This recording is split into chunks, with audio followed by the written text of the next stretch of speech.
Hello, engineers. Let's look at the electrical grid. It operates under a strict physical constraint. The amount of electricity generated has to perfectly match the amount consumed at every single moment.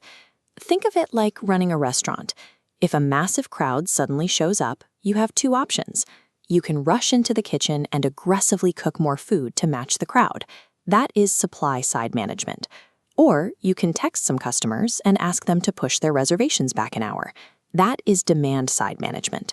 If we stick to the supply side, we run into a major problem: peaker plants. We keep extra generators sitting idle, ready to fire up when demand spikes. They are usually the oldest, dirtiest generators on the grid, chosen simply because they can start fast.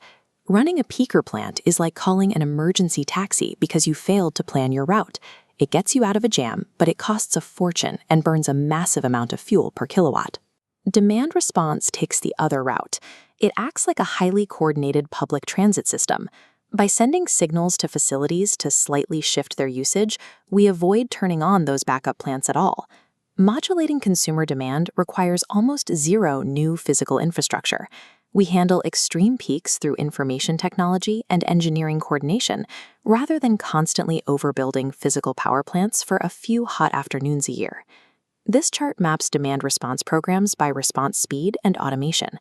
Lower left, price-based programs like time of use fixed schedules, while critical peak pricing targets extreme stress days. Top right, incentive-based and demand bidding programs require high automation for fast, seconds-level load reductions. A facility has three physical ways to react to these programs.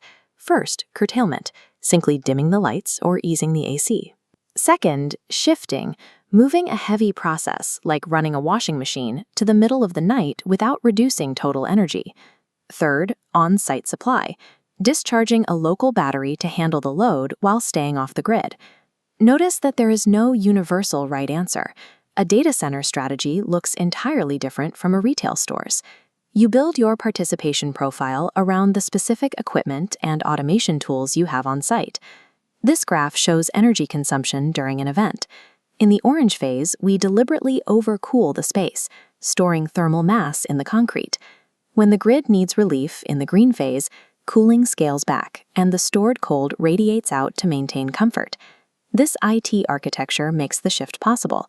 A signal travels from the grid operator through an aggregator into the building energy management system. This digital brain executes the plan, cycling off equipment and adjusting temperatures, before gradually restoring power to prevent a new spike. Now, consider the core accounting problem here. How does a utility cut a check to a building for electricity it didn't consume? You can't put a meter on something that never happened. The engineering solution is the baseline.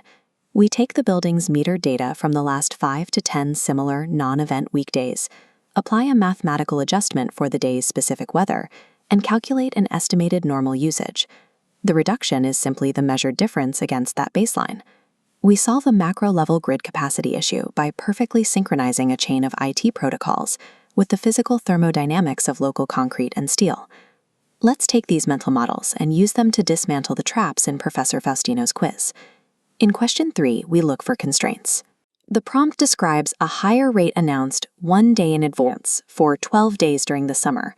That precise combination points directly to option D, critical peak pricing.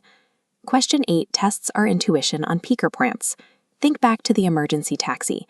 We keep these generators in reserve not because they burn a specific fuel or sit in a specific location, but because they have fast start capability. Option C locks that in. Question 9 tries to lure you in with financial logic. It asks why a building drops its cooling set point before an event. Option B suggests shifting work into an off-peak tariff window to save money. That sounds plausible, but our physics model tells us the real purpose. We are storing thermal energy in the building fabric to coast through the reduction window. The answer is D. When you know the physical mechanisms happening behind the drywall, you don't have to guess. The surface-level distractors eliminate themselves. Let's look at one more trap in question 11. Engineering revolves around constraints and trade-offs. Therefore, in multiple-choice exams, absolute words like always, never, or regardless are heavily penalized and almost always incorrect distractors. The prompt asks us to supply power within seconds for brief 15 to 60-second interventions. We need a technology built precisely for short-duration, high-cycle duty that instantly points us to a flywheel system in option A. You now have a working map of the demand-response ecosystem, tracing the logic from the highest levels of the electrical grid straight down to the chilled water valves inside a single office building. In Part 2, we dive directly into the communication protocols and grid-scale storage systems that turn these concepts into automated realities. You are tackling this like true engineers. Keep going.